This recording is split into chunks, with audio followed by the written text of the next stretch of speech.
Olá, seja bem-vindo ao Salto para o Futuro.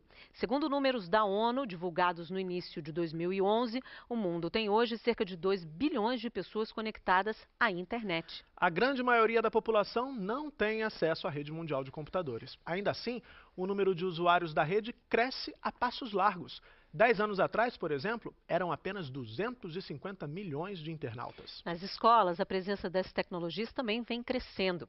A relação entre essas tecnologias e os currículos é o que vamos debater hoje com os nossos convidados, o professor da PUC de São Paulo, diretor de educação da Fundação Padre Anchieta, Fernando Almeida. O professor também é um dos consultores desta série. Junto do Fernando Almeida, também na consultoria desta série, está a nossa segunda convidada, Mônica Gardelli Franco. Mônica é gerente executiva da Diretoria de Projetos Educacionais da Fundação Padre Anchieta. E o nosso terceiro convidado é o jornalista Leonardo Trevisan, professor da Faculdade de Economia da PUC de São Paulo. Está no ar o Salto para o Futuro? Um programa da TV Escola. O canal da educação.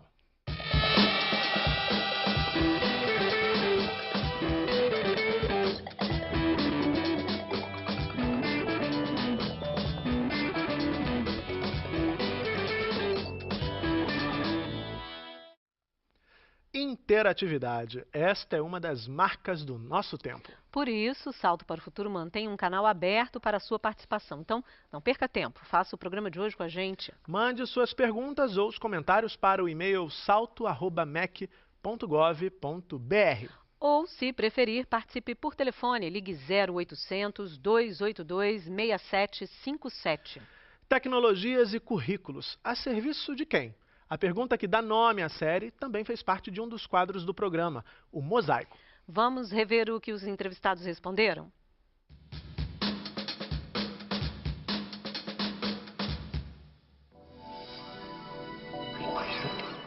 A serviço da população socialmente desfavorecida para que ela tenha melhores condições de lutar pelos seus direitos. A tecnologia, na verdade, é um elemento ausente do currículo. Ela chama atenção por estar ausente do currículo. O currículo se dedica a áreas de comunicação, a área das matemáticas, a área das ciências, as ciências naturais, as ciências físicas, mas a interação entre todas essas áreas, que seria o processo tecnológico, não compõe em si só uma disciplina. E, nesse sentido, eu acho, temos aí uma lacuna muito grave, porque, hoje em dia, mais do que nunca, a nossa realidade, o nosso cotidiano, as nossas relações, não apenas no dia a dia, em escala local, mas em escala global, estão profundamente dominadas pelo processo tecnológico, e quanto nós menos entendemos esse processo, mais seremos vítimas e mais seremos levados por ele, ao invés de termos o controle da situação.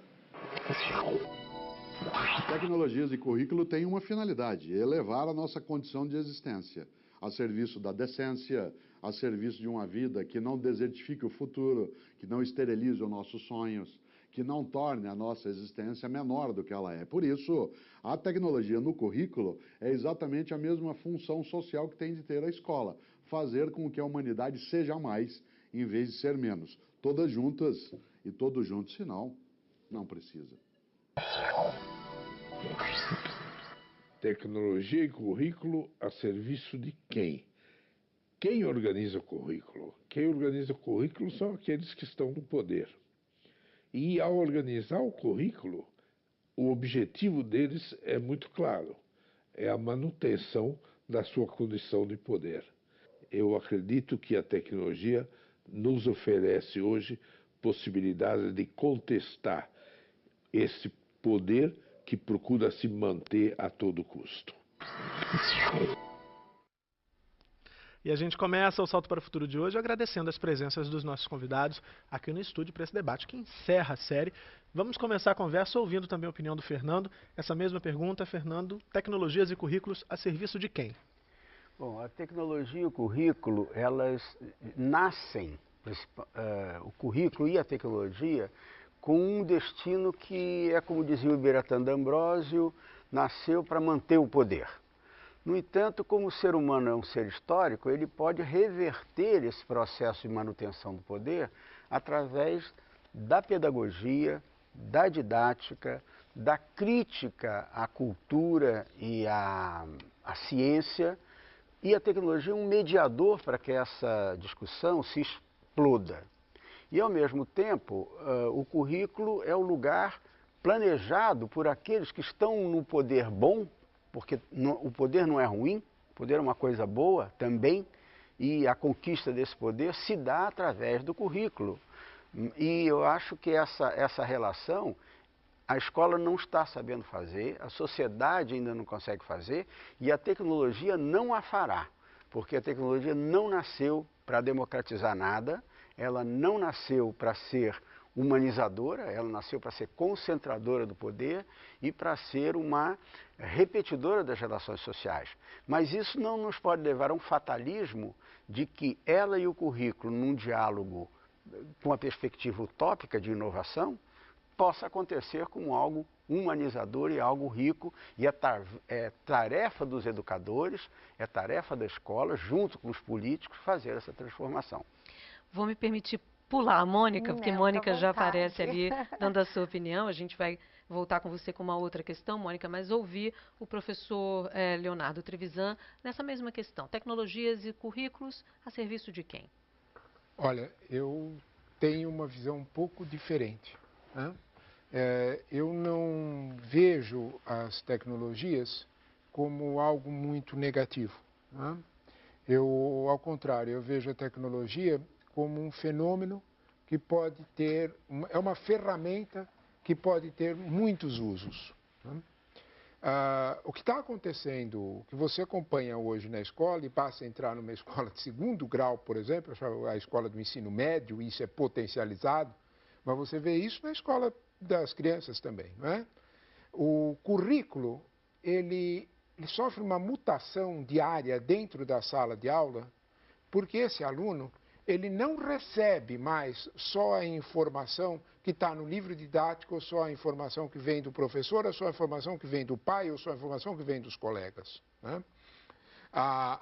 Esse currículo, ele está sendo, de alguma forma, contestado, no bom sentido da palavra, numa visão de mundo, numa visão mais aberta, mais abrangente dessa realidade, né? Nós não temos mais aquela infância desamparada de informação que nós tínhamos há uns anos atrás. A minha infância, por exemplo, né? A minha infância era uma infância em que as fontes da informação, as fontes de informação, eram todas elas seletivas. Eram todas elas fontes absolutamente estáticas, né? Eu me lembro perfeitamente que a biblioteca tinha, na minha casa e tanto na escola, tinha estantes altas onde as crianças não podiam mexer, né? Esse é o fascínio da nova tecnologia, né? Você não é só que você deixa a tecnologia aberta porque a criança ela não vai ter acesso à rede, então você fecha a rede, protege, cerca. O amiguinho dela, em um dado momento que o pai bobeou, ele toca na internet, ele abre a internet e lá se foi aquela verdade absoluta inteira que o professor contou, que o pai disse. Esse mundo é um mundo em que se apropria a informação de um jeito novo, né? Esse mundo necessariamente, como disse o Fernando, e eu concordo com ele, pode não levar à democratização. Nós temos muito mito sobre isso, né? Mas certamente ele permite uma desapropriação do poder sobre essa informação. Bom, como a Bárbara disse, a Mônica está aqui quietinha, a gente não fez pergunta para ela ainda, porque a pergunta da Mônica quem vai fazer é a Rosirene Correia, de Paraíba do Sul, aqui do Rio de Janeiro. Tudo bom, Rose? Tudo bem, que bom. Eu vou fazer pergunta para a Mônica, então. O que ela acha, né, que está mais distante da nossa realidade? Ter toda essa tecnologia de ponta na sala de aula, dentro da escola, ou que ter todos os professores capacitados para o uso dessa tecnologia na educação, realmente usando de forma satisfatória. Boa noite e obrigada. Obrigada, Rose, pela sua participação, como sempre, visitando a gente aqui. A gente gosta muito dessa visita. Obrigada, Rose. Então, Mônica, acho que a pergunta estava um pouco baixa para a gente aqui, mas deu para entender, né? O que é hoje, o que está mais distante, mais distante, né? Ter essa tecnologia na escola ou o professor aí tendo formação para utilizar essa tecnologia? Eu acho que ter a tecnologia na escola é, de alguma forma, mais fácil do que esse professor está preparado para lidar com todas essas inovações. Porque a tecnologia é um objeto, né, é um equipamento que, se houver um investimento de recurso financeiro, você pega e você traz essa tecnologia para dentro da escola. A apropriação da tecnologia, ela é um processo mais lento, né?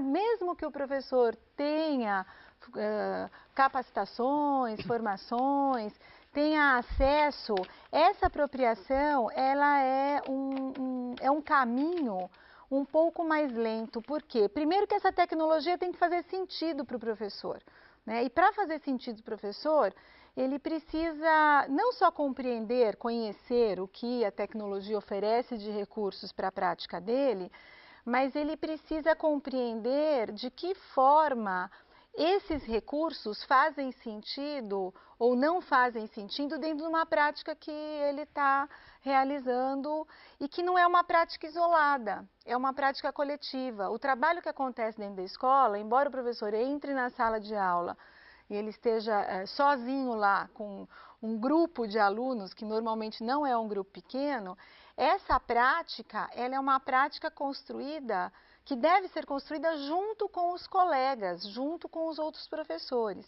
né? E a realidade do professor hoje é mais tempo numa prática individual, junto com o seu grupo de alunos, do que com uma prática reflexiva, coletiva dentro do grupo.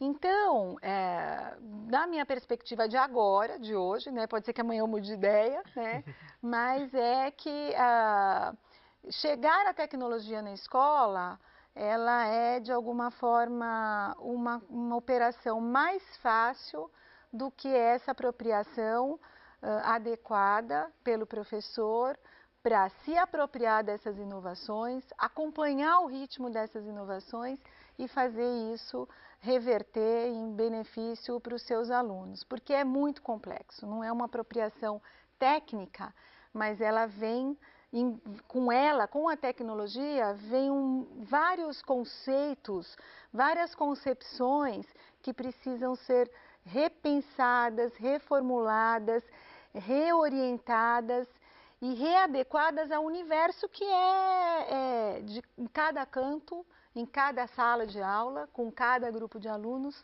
ele é um universo único. Então, é um processo um pouco mais, eu digo, mais complexo, né? Fernando, a Mônica começou aí dizendo que é mais desafiador proporcionar essa formação para os professores do que levar essas tecnologias para todas as escolas. E eu fico aqui pensando até porque muitas vezes os alunos já levam essas tecnologias para as escolas, nos celulares, enfim, hoje até por conta de toda a evolução tecnológica, a própria conjuntura econômica, cada vez mais pessoas tendo acesso à internet, a celulares que têm acesso à internet. E nos chamou a atenção, especialmente na sua entrevista, nessa série, um momento em que você disse que você relativizava a importância de alguém ter, por exemplo, 500 amigos no Facebook. Né? Uma vez que fora dali do mundo virtual, isso não é algo tão comum assim em nossa vida. O professor, uma vez que esses recursos já estejam ali dentro da sala de aula, fazendo parte do cotidiano desse grupo, o professor deve problematizar, inclusive, esse tipo de tema com os alunos? Bom, não só deve, como é a essência da educação. O que o Leonardo dizia antes era a questão de que hoje tem informação mais do que nunca disponível, diferentemente da nossa época. Mas a questão concreta que a escola tem que se colocar a cada dia é o que é a aprendizagem, porque ela não trabalha só com a informação. A informação é a massa elaborável pelo aluno para transformar-se em conhecimento. O que não quer dizer que no nosso tempo que subíamos em jabuticabeira ou jogávamos bola de gude na rua, aquilo não nos fazia conhecer mais do que os milhões de dados que os nossos jovens pequenininhos possam ter diante de uma televisão ou de um celular, não é? Então, esse tipo de questão é que é o cerne da pergunta. A pergunta é o seguinte: o que é conhecimento? E com que conhecimento a escola tem que se comprometer e como que a tecnologia é um mediador para amplificar a capacidade cognitiva, a agilidade das respostas, a ampliação da criatividade, a curiosidade científica, que é muito mais exigida do que no nosso tempo. Embora a questão do conhecimento mesmo, talvez nós tivéssemos mais habilidades, porque não tínhamos tantas provocações, para conhecer do que as crianças têm agora. Então essa questão não é uma tarefa de uma geração ou de outra geração. É uma tarefa que a escola, já que nós estamos na TV Escola, outras entidades também fazem isso. Mas a escola como ninguém, porque ela tem uma função social de produzir uma coisa chamada conhecimento, divulgar conhecimento, estimular novos conhecimentos e criticar o conhecimento.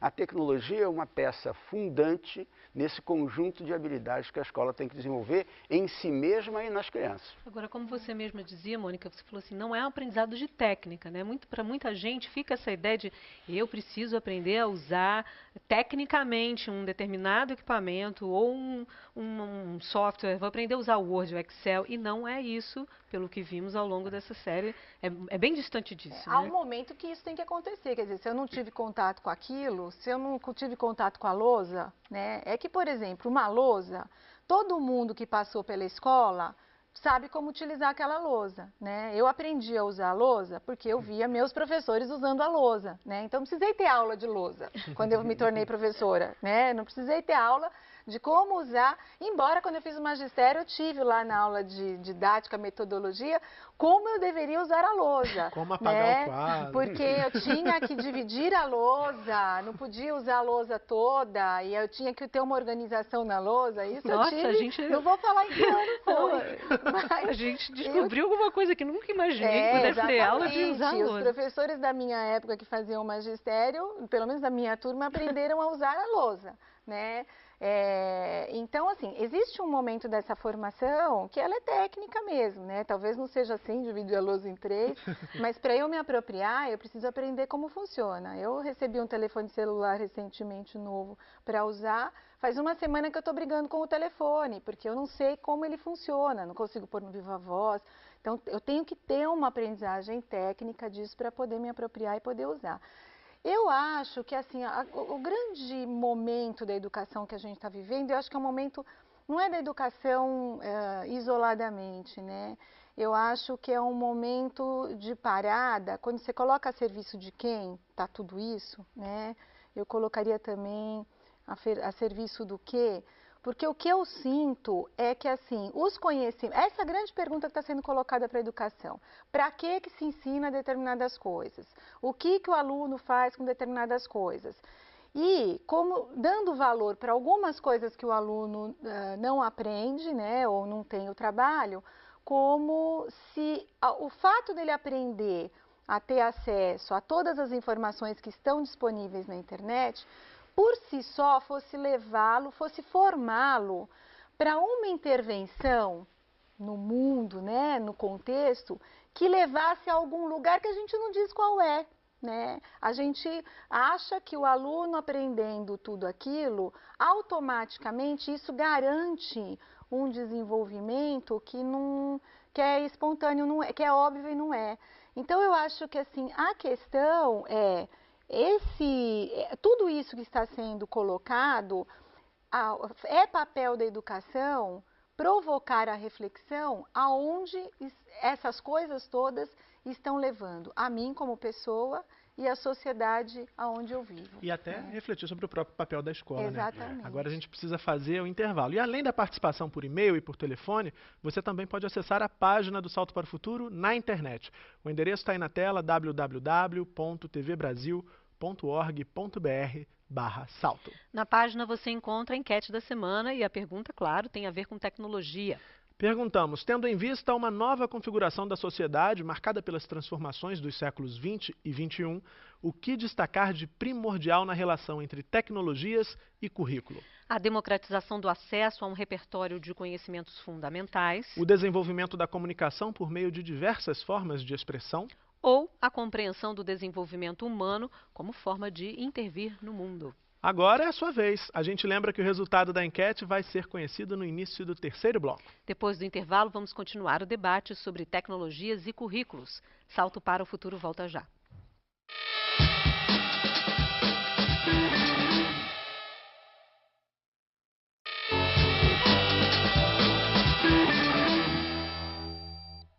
Voltamos com o segundo bloco do último programa da série Tecnologias e Currículos, a serviço de quem?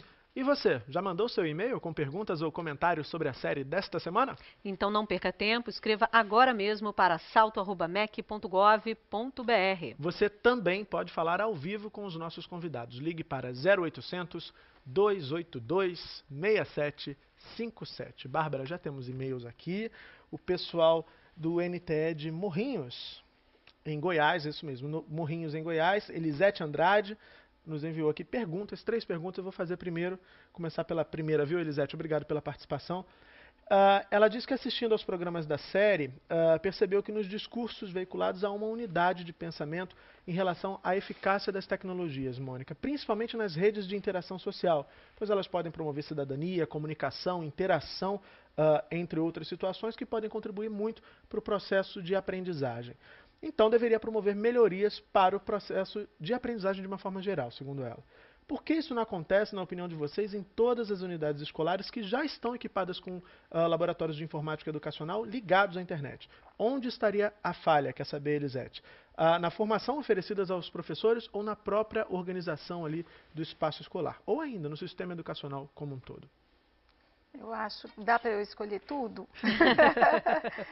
Eu acho que, como eu disse no bloco anterior, essa apropriação ela não é só individual, ela é coletiva. Esse entendimento ele tem que ser um entendimento coletivo, tem que fazer sentido no coletivo e não só do professor, do aluno. E esse entendimento não é espontâneo, não é óbvio de acontecer só por conta desse aparato tecnológico disponível, né? Então, eu não elencaria uma razão só, uma condição só de dificuldade do sucesso da apropriação dessa tecnologia. Eu consideraria que são esses vários fatores que podem, se não bem integrados, ocasionar uma má orientação de apropriação desse aparato, né? Professor Trevisan, o professor Fernando Almeida, na entrevista dele, disse que a escola ainda está um pouco assustada, né? A gente recebe aqui muitas perguntas no Salto, de alguma forma, quando a gente faz série de tecnologia, ainda com esse, vamos dizer assim, um assombro. Que essas tecnologias estão chegando, o que elas estão fazendo, estão mexendo com esses ambientes, os ambientes da sala de aula, com a relação entre professor e aluno. O que ainda é preciso para que a gente passe desse assombro para um uso de fato adequado das tecnologias, com tudo que a gente vem discutindo até aqui, não só como técnica, mas como para entender o mundo em que vivemos? O senhor já apontava isso no começo do bloco anterior. Olha, eu acho que tem um problema com o tempo do teu verbo. Qual é o tempo do meu verbo? Já aconteceu. Uhum. Não pode fazer. A gente pode fazer qualquer coisa com terremoto. Você pode ficar bravo com ele, xingar e etc. Né? Não adianta discutir o terremoto. Ele já aconteceu. A gente pode temer o terremoto. A gente pode temer o terremoto. Né? O que aconteceu, o que nós estamos discutindo aqui, é um fato que se você acha que está assustador, né, pense na seguinte informação. A Coreia do Sul, este ano aqui, já não tem mais livro didático. Todas as crianças têm tablets na mão. Se você olhar para os custos do tablet em relação ao custo do livro didático, né, o governo federal já está com estudos muito avançados nessa área, né, porque será muito mais democrático, será muito mais fácil de você deixar o professor mexer na informação que o aluno recebe, será muito mais dinâmica a relação. Né? Eu estimo, eu não, né? São os técnicos, né?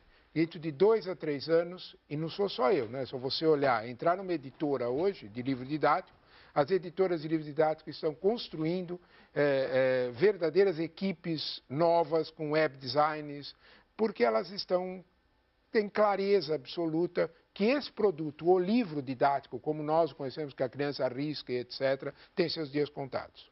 Né? Isso é muito ruim, né, para o professor vai ficar assustado com essa realidade. Eu acho que há uma atitude muito preconceituosa da nossa parte como professor. Né? Nós conversávamos há uns minutos atrás sobre o que aconteceu com os aposentados, né, para receber aquele cartão do banco, e isso há 10 anos atrás, 15 anos atrás. Né? Nenhum aposentado deixou de receber o seu quinhão, um pouquinho, porque recebeu com o cartão. Ele aprendeu a fazer, não é? Nós temos que ter um pouco mais de uma relação menos, talvez um pouco menos preconceituosa. Não é? Os professores, com o ato de ser professor, não é? É um ato quase sempre, por mais sofrido que ele seja, ele é um ato sempre de um certo amor à curiosidade. Né? Ninguém que não é um pouco curioso vai ser professor. Né? Ele precisa ser curioso, ele precisa ser um pouco instigador, ele precisa ser, de alguma forma, um pouco atento ao que está acontecendo. Né? O tablet na mão do professor, ele vai significar uma liberdade imensa. O professor vai ser capaz de olhar para o tablet e programar, por exemplo, aquilo que a Universidade Federal do Rio Grande do Sul já fez há muitos anos atrás, desde 2006, né? Que é um editor coletivo de texto, né? Em que as crianças, numa sala de aula, dividem-se em grupos com o tablet na mão e, com aquele tablet na mão, elas vão fazer, cada uma vai fazer um pedacinho de um texto. Tudo aquilo que nós temos de dinâmica de texto, tudo aquilo que nós dizemos sobre construção de raciocínio, tudo aquilo que nós dizemos sobre uma coletivização do conhecimento, vai ficar mais fácil. Você deixa de fazer no papel, algo que fica um pouco mais rápido Muito também. mais rápido. Hoje eu, por exemplo, já não consigo mais escrever. Essa professora que nos perguntou, lá de Goiânia, o custo. Professora, pegue o livro, a quantidade de livro didático que os seus alunos recebem, some o custo desses livros didáticos. Ao longo de tantos anos? Não, ao longo de um ano só. Aquela quantidade de livro didático, caríssima, com tinta, distribuição, todos os problemas que acontecem no livro didático, tudo aquilo vai custar o tablet talvez 5%. Agora, o que é que isso vai provocar? Uma mudança completa. Ficou quente o debate. Professor Fernando e Mônica já estavam ali. Eu queria complementar as visões que estão sendo colocadas com o pensamento de Paulo Freire aqui, que é a ideia de o que é a leitura. Porque o que me interessa, desde o tablet, livro didático, não é só a leitura das letras. Nem, como dizia Paulo Freire, não é passear sobre as letras que me faz um bom leitor. Não é passear sobre o sinal de trânsito com uma criança pobre em volta que exige uma leitura,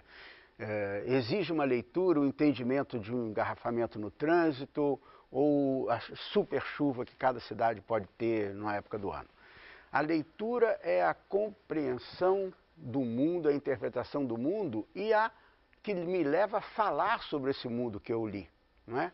Que me leva a usar aquela interpretação da leitura para transformar esse mundo. Então, vou ligar com o tema do programa e depois a Mônica certamente complementará essa ideia fantástica que o Trevisan trouxe, que eu tendo mais elementos, mais rápidos, mais comunicacionais, eu terei que ler melhor, exigirá uma nova leitura, que é a leitura de Paulo Freire. A leitura de Paulo Freire significa o que significa para mim a minha capacidade de transformar esse mundo pela leitura que eu tenho crítica desse mundo. Então, e a Mônica dizia logo no início, dizia assim, a serviço de quem está? Hoje teria que estar a serviço da escola pública brasileira, que ela é recentíssima, ela tem 20 anos, apenas há 20 anos que a escola pública é de todos.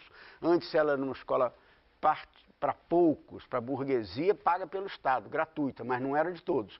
Hoje que ela é de todos, o tablet, que seja, a tecnologia, a nova formação de professores, o novo currículo, tem que estar a favor dessa escola, para diminuir a desigualdade, para dar acesso à comunicação, à democracia, à república. A escola republicana ela tem 20 anos, e para poder essa escola não só ser inaugurada, mas ser implementada, a tecnologia é fundamental.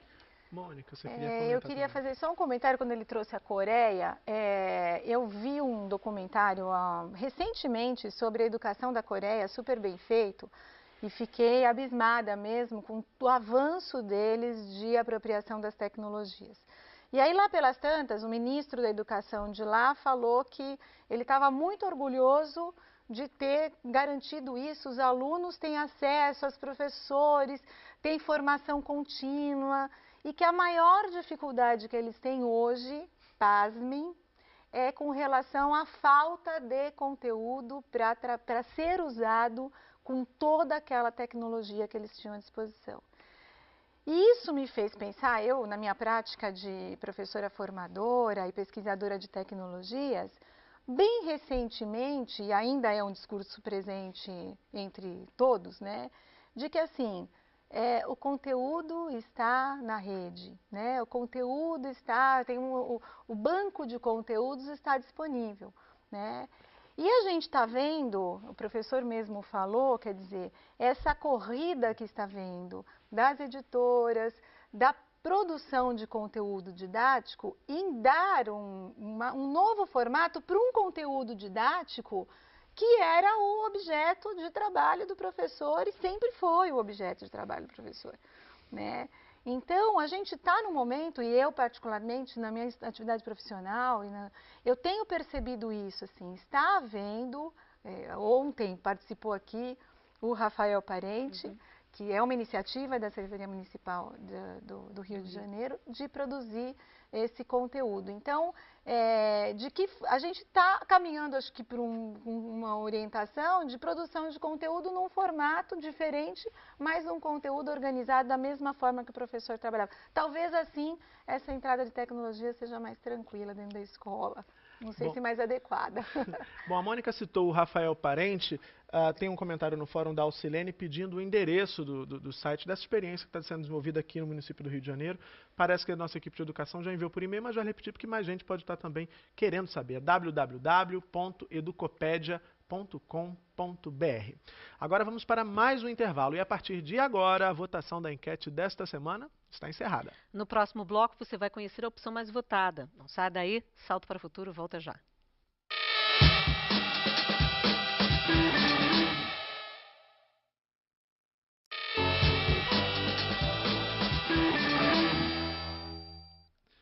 A gente está aqui durante o intervalo falando de como as tecnologias mudaram a vida dos profissionais dos mais diversos setores.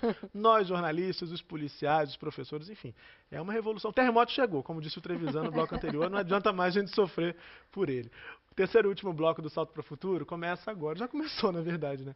E vamos saber qual a alternativa mais votada na enquete da semana, Bárbara Pereira. Bom, a pergunta foi, tendo em vista uma nova configuração da sociedade marcada pelas transformações dos séculos 20 e 21, o que destacar de primordial na relação entre tecnologias e currículos? Só você tem a opção mais votada, isso é um segredo, só fica com o Murilo, então... E eu vou dizer, revelar em primeira mão, que nós temos um empate, não temos uma opção, temos duas opções mais votadas. Os professores que acessaram o nosso site votaram em a democratização do acesso a um repertório de conhecimentos fundamentais, com 40% dos votos, e a compreensão do desenvolvimento humano como forma de intervir no mundo, também com 40% dos votos, um empate. Mônica, gostaria que você comentasse esse resultado aí. Era previsível esse empate? O empate não dá para prever, né? Eu particularmente estou bem feliz de a questão do desenvolvimento humano ser uma forma de intervir no mundo tenha aparecido num programa que fala sobre tecnologia, né?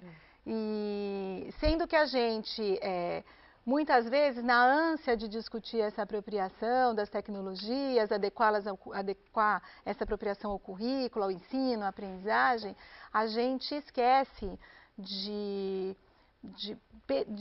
apontar, né, que a apropriação dessas tecnologias é uma forma de poder, né, e de poder para transformar. E aí, como o professor Fernando colocou, eu acho que se Paulo Freire estivesse aqui hoje, ele já tinha trazido isso e hoje eu acho que ele traria com mais força ainda.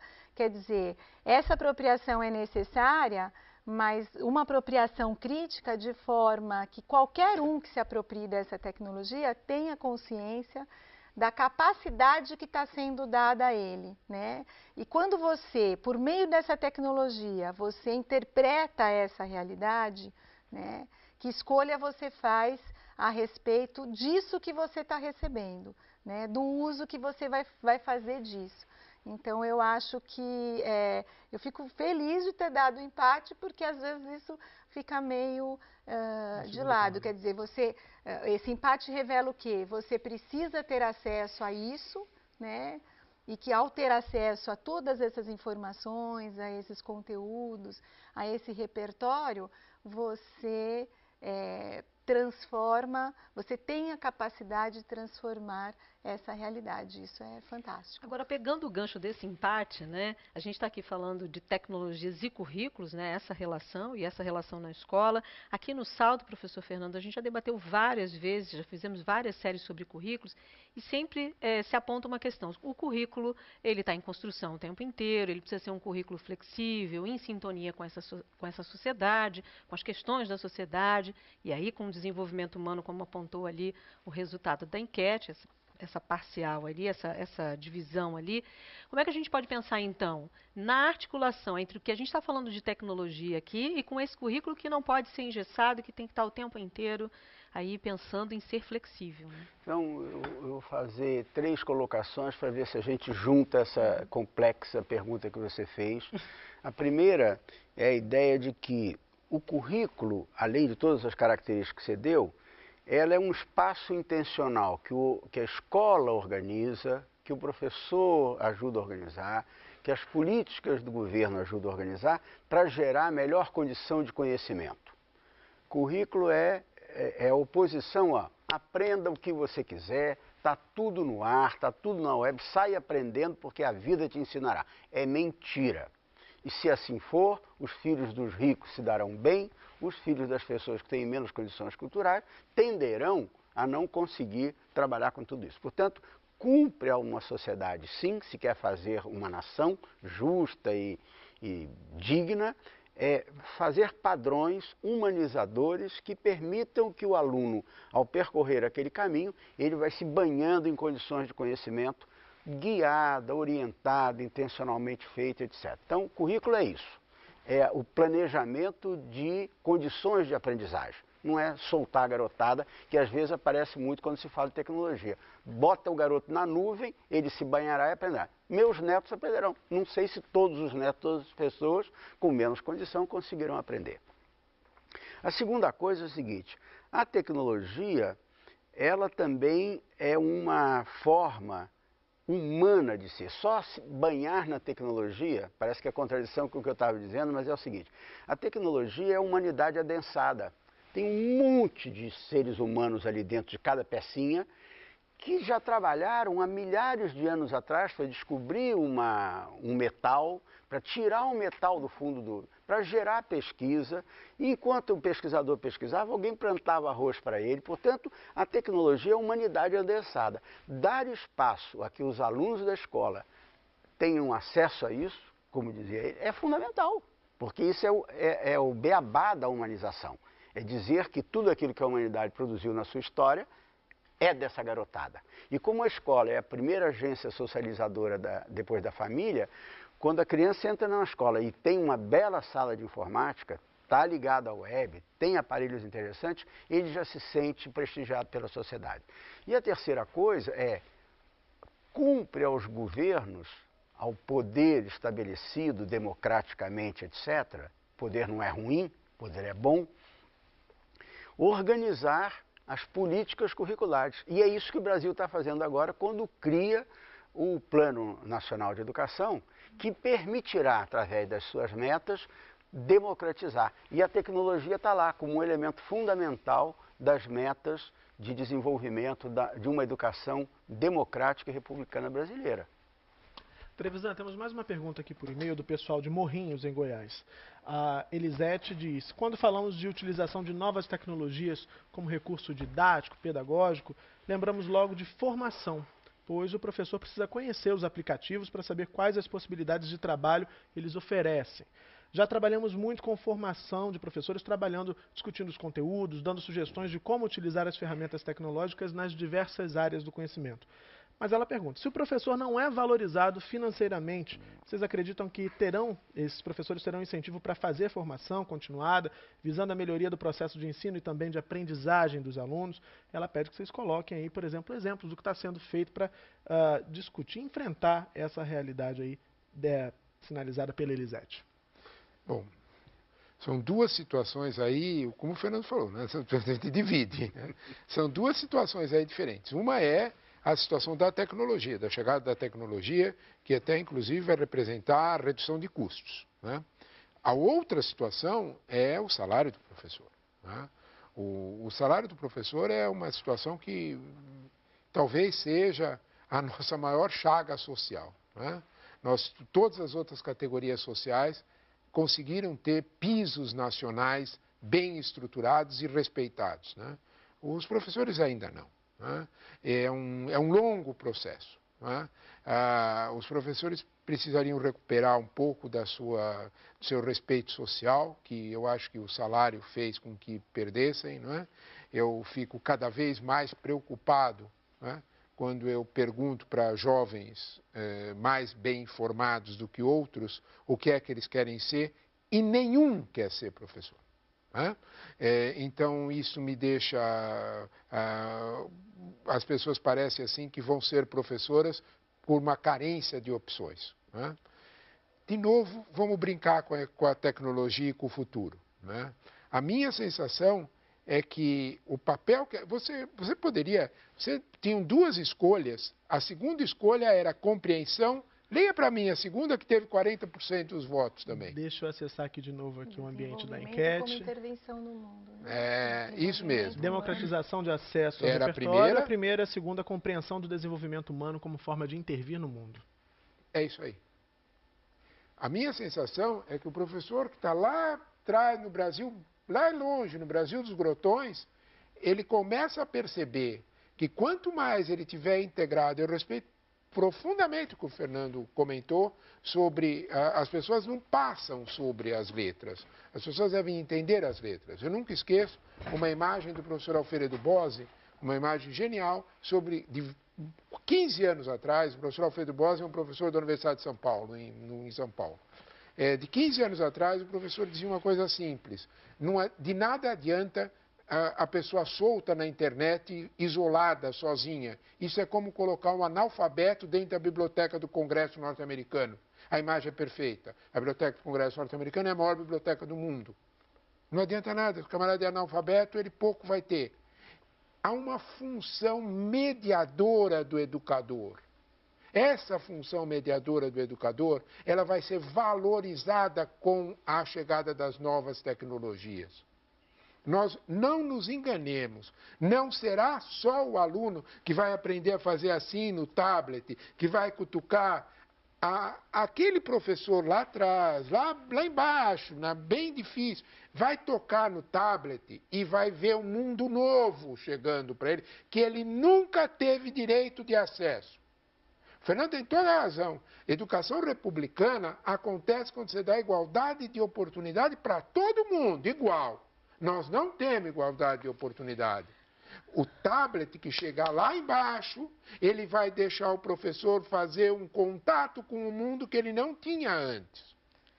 A tecnologia, e ele vai poder se permitir fazer a sua leitura. Aí, Fernando, você tem toda a razão. O professor vai passar sobre as letras e vai poder olhar para essas letras de um jeito diferente, do jeito dele. E ser um mediador da educação de um jeito dele também. Bom, a gente sabe que em algumas escolas, mudando aí um pouquinho de assunto, ainda o uso da internet, por exemplo, é um uso proibido, quer dizer, não é um uso, que é proibido, né? Ou ainda há situações em que a escola pede para o aluno produzir texto, mas na hora de blogar, de colocar na rede, quem faz é o professor, porque acha ali que talvez não seja bom o aluno ter aí acesso a essa internet. Há limites, Mônica, de fato, para o uso das tecnologias da informação e da comunicação dentro do espaço escolar, como muitas escolas ainda fazem? Eu acho que essas situações, elas apontam, né, duas coisas. Primeiro, que se reconhece nessas tecnologias, aquilo que eu falei anteriormente, que assim, as tecnologias dão poder, né? Elas permitem, elas dão possibilidades que são incontroláveis, né? E a segunda coisa que é apontada por essa afirmação é que, assim, como eu, né, como instituição, não estou oferecendo nível de formação, não preparei este público, seja professor, aluno, quem for, né? Para lidar com isso de uma forma adequada dentro do contexto escolar, eu preciso controlar, porque se eu não controlar, eu perco, eu desvirtuo, né? E não cumpro o meu papel social, porque a escola tem um papel social e que ela tem que cumprir, ela sabe disso, né? E para ela cumprir o papel social dela, ela tem que cumprir determinadas etapas, determinados procedimentos, que esse acesso descontrolado à tecnologia ou a esse ambiente, ele pode não permitir que ela cumpra esse papel, né? Então, assim, ela reconhece que essa ferramenta oferece poder e ela reconhece que esses alunos não estão preparados para lidar com isso. O que isso quer dizer? Nós temos que preparar esses alunos para entender a função dessas tecnologias na escola. Gente, infelizmente o programa acabou, a gente tinha outras perguntas, várias perguntas, mas tempo de televisão, tempo da tecnologia também, né? Muito obrigada, viu? Obrigado. Bom, chegamos ao fim do debate, é hora de agradecer as presenças dos nossos convidados de hoje. O professor Fernando Almeida, da PUC de São Paulo, que também é diretor de educação da Fundação Padre Anchieta e um dos consultores desta série. Agradecemos também a presença de Mônica Gardelli Franco, que dividiu a consultoria da série com o professor Fernando Almeida, e Mônica é gerente executiva da Diretoria de Projetos Educacionais da Fundação Padre Anchieta. E ainda o nosso muito obrigado ao jornalista Leonardo Trevisan, professor da Faculdade de Economia da PUC de São Paulo. A gente agradece também a você que acompanhou toda essa série. Muito obrigada por nos assistir e também por participar. Lembramos que na internet o debate sobre tecnologias e currículos não acabou não, continua. Visite www.tvbrasil.org.br/salto. Até o próximo Salto para o Futuro. Aqui na TV Escola. O canal da educação. Tchau. Tchau.